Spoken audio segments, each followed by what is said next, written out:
Good evening, everyone. Can I welcome you to the Planning, Regulatory and Licensing Committee meeting of Wednesday, the 30th of March. Before we start the agenda, I'll ask our solicitor, Gerrit Morgan, to read out the note about webcasting. Okay. Please note that this meeting of the Planning, Regulatory and Licensing Committee will be recorded for subsequent broadcast via the authority's internet site. The images and sound recording may also be used for training purposes within the authority.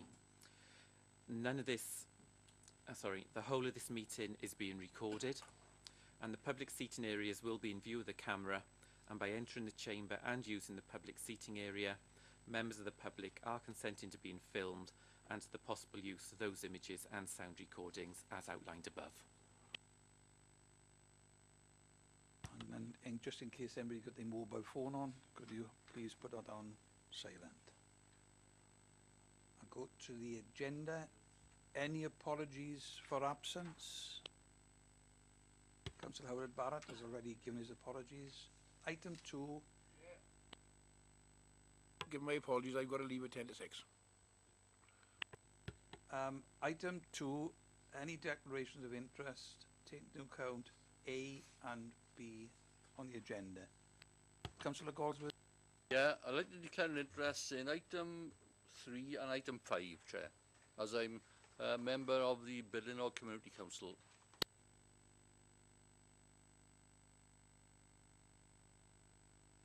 Thank you. Any other declarations of interest? No? No others? We then go to item 3 as part of the open session.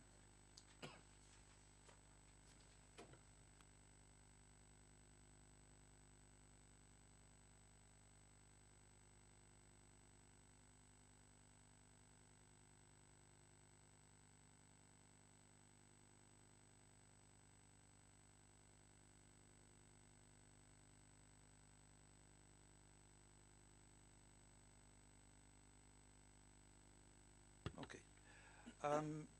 I've been advised that we take item 3 and then follow it by item 5. You all happy with that? Okay. So item 3 is that's the minutes of the meeting, fact-finding visit held on Friday the 26th of February of the Planning and Regulatory Committee. And you'll find that on pages 1 and 2. And the minutes are there for your acceptance. Going to move the minutes, Chair. Been moved by Councillor Bill Smith. Second, Chair. Been second. Do we take a vote then? Yeah.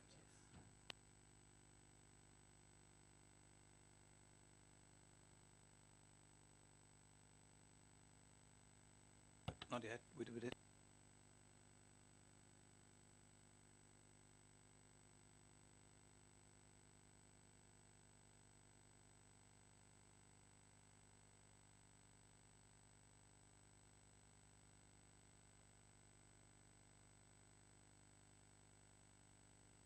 Okay, that's been carried.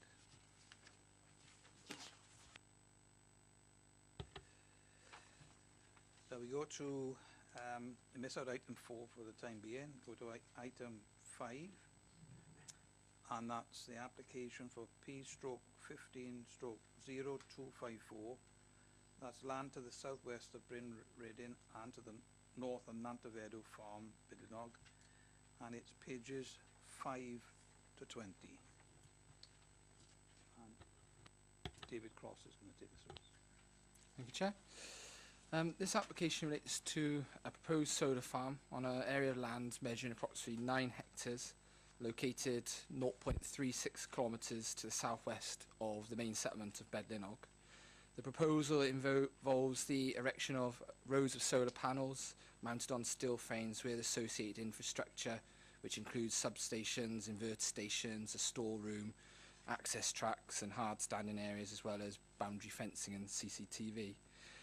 Members will recall that at the Planning Committee on the 3rd of February, it was resolved to defer the determination of this application to undertake a fact-finding visit, which took place on the 26th of February.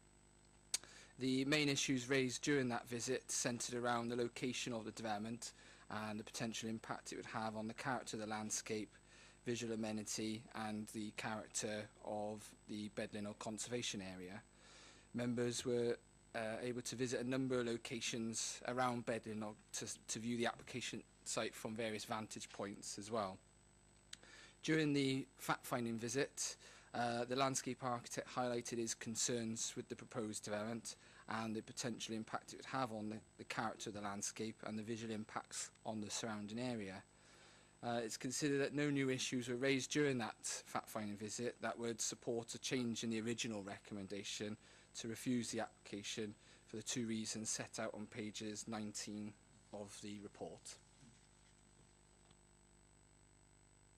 Okay, thank you. Any questions from members? Yes, Councillor Chaplin. Yes, I'm having been on the fact-finding visit and having a look at the report. I don't know how you arrived at a decision to refuse. Is that a question? I think that's comment.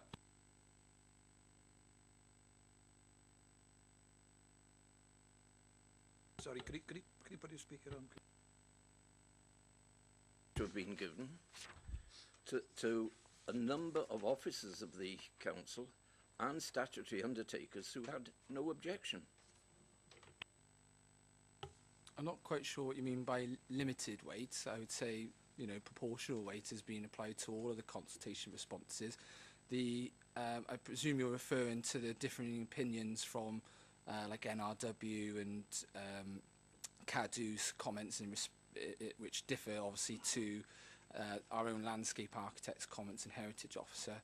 I would say in that respect they're looking at slightly different issues. The concerns with this development are more local, and so the effect is more on the local surrounding rather than the wider sort of landscape designations, which is why there's differing opinions. Is it a question, Councillor? Any other questions from members? No? There's no other comments. Councillor Chaplin. I noticed that only 9 hectares have been affected on what is a 120, 103, 130 hectare area of special interest.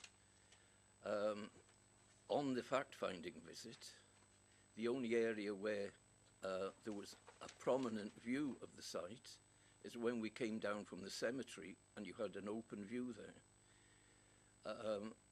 All the other areas that we visited were at some distance from the site, so, and also we discovered that it would have very little impact on the conservation area of Cumvelin because it was the other side of the ridge. So, you know, to say no new facts emerged, that certainly did.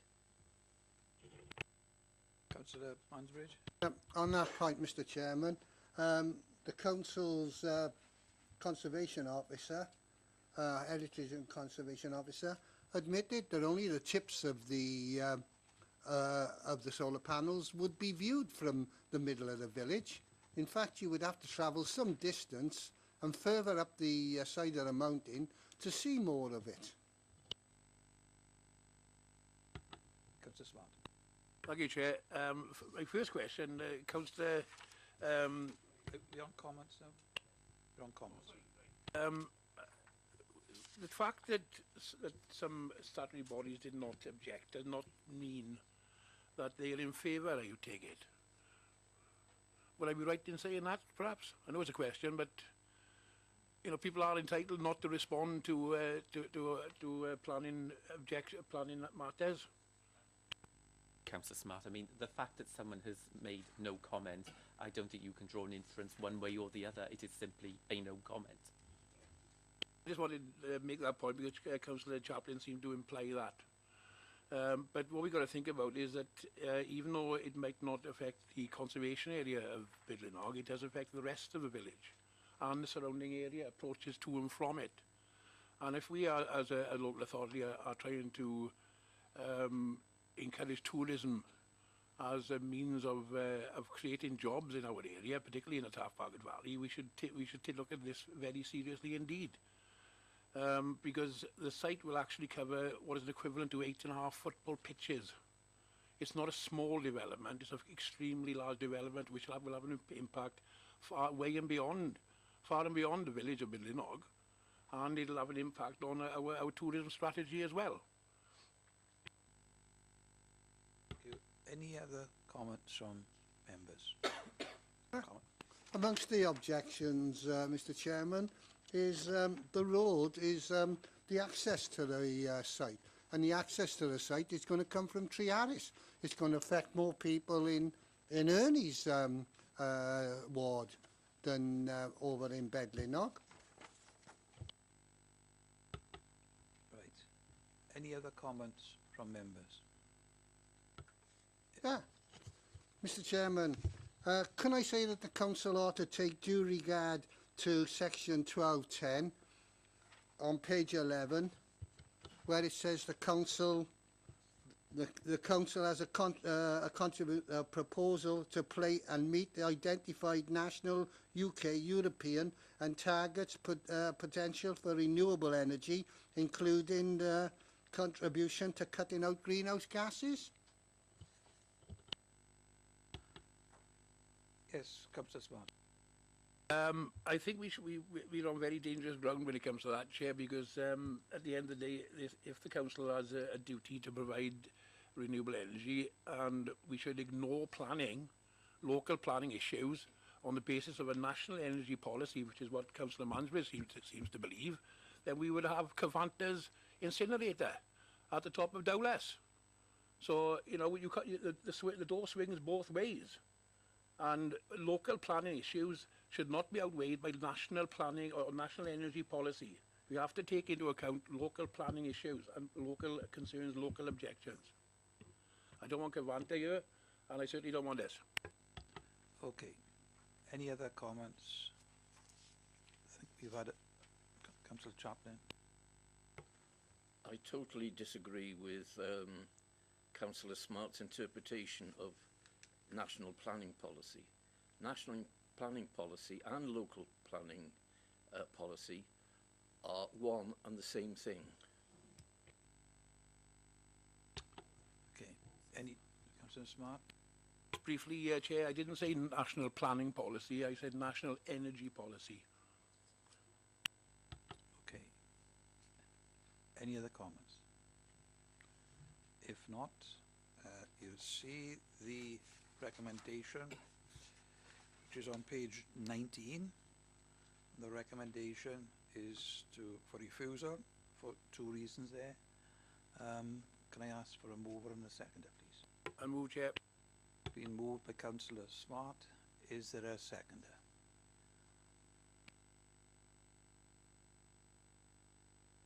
Second, Chair, thank you. It's been moved and seconded. Can we now please go to the vote when we switch on this?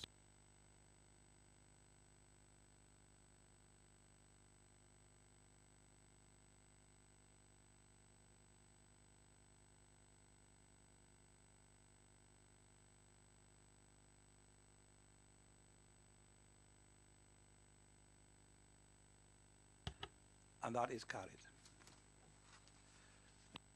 Yeah, could somebody can get Councillor Coldsworthy in, please?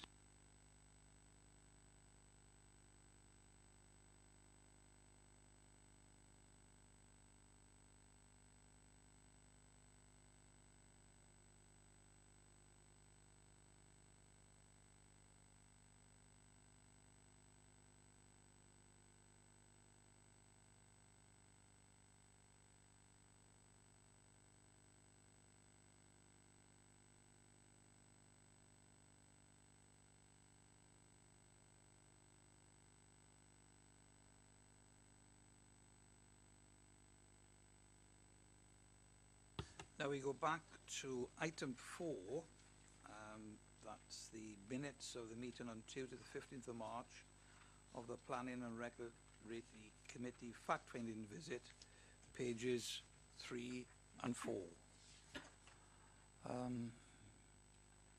Could I have somebody who's prepared to move the minutes of the fact-finding? Second, Chair. Been moved by Councillor Lindsay Galsworthy and seconded by Councillor Lewis. Can we vote now, please?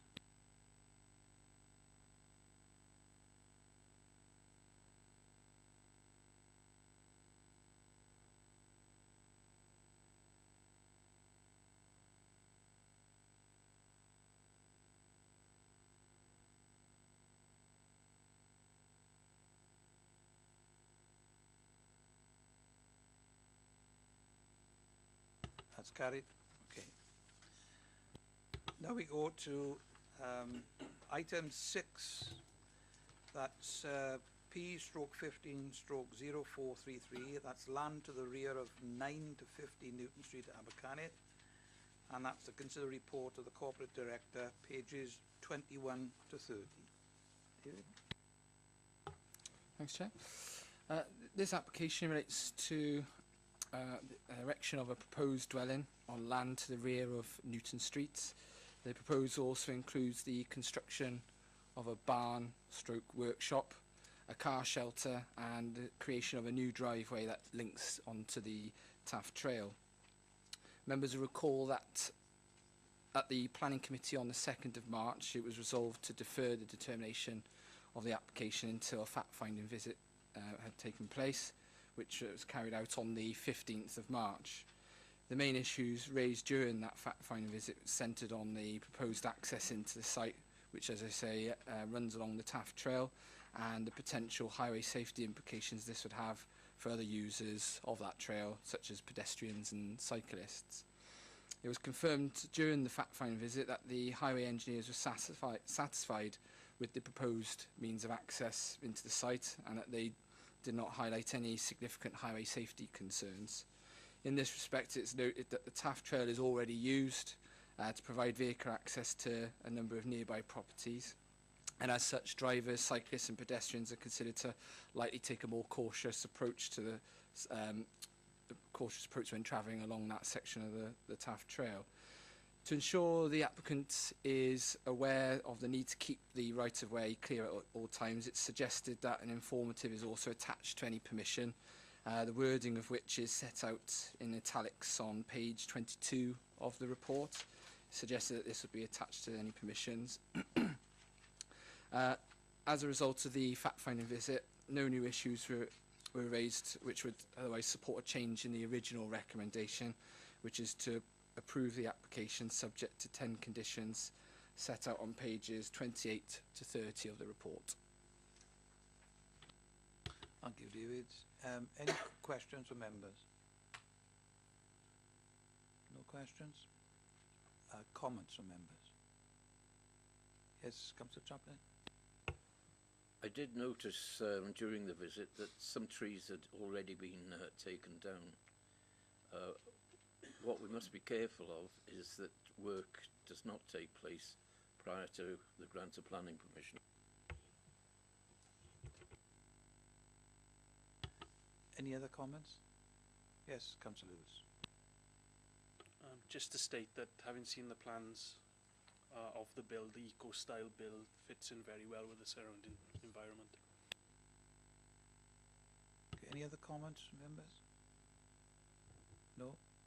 If not, can I ask for a mover? I move the recommendations, Chair, and also what the comments Councillor Gareth Lewis made, because it fits in that area. So it's and it's worth going down to a site meeting and have a look at the whole area. So yeah, I move recommendations. Been moved by Councillor Smith. Is there a second there? Seconded. Councillor Lewis, thank you. You ready to vote?